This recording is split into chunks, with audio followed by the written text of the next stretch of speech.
Tonight, I want to turn our attention to this. A notoriously dangerous intersection turns dangerous. So this man, Jack Daniels, as well as his grandparents and mother, were headed home from a family dinner on Christmas when they crashed into two other cars. This happened at the intersection of 301 and Ambleside Boulevard in Riverview.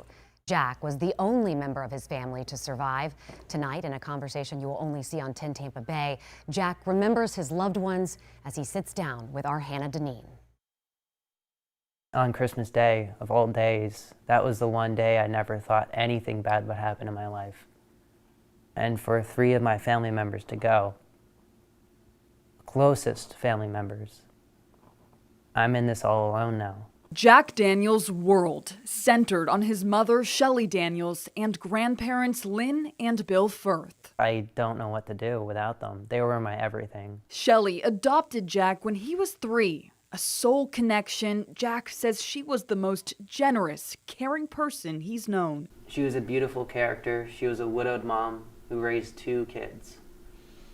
2 adopted kids. All 3 of his loved ones lived lives of service. His mother, a local oncology nurse, his grandparents, longtime volunteers with Toy Makers of Eastlake, a charity that crafts handmade toys for kids in need. They spent their last days not working on themselves or not focusing on themselves, but rather focusing on the needs of others. Florida Highway Patrol says the family was driving down Ambleside Boulevard trying to make a left turn on US-301 when they crashed into one car, then were struck by another. Before this crash, neighbors had expressed concerns about the safety of this intersection. FDOT reports show that they are going to be adding a traffic light here as a safety improvement, and we are already seeing some evidence of that process getting underway. But Jack says it's long overdue. It shouldn't take 3 people dying to fix that.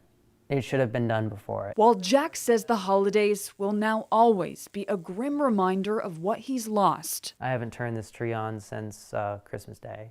he plans to honor their memories by living out their virtues of compassion and generosity. Because I know that their work, despite them not being here, is still being passed around. That their impact on the community is still being done. In Palm Harbor, Hannah Deneen, 10 Tampa Bay. Jack says he is still making service arrangements and they will be open to the public so anyone who wishes can pay their respects to these pillars of Palm Harbor.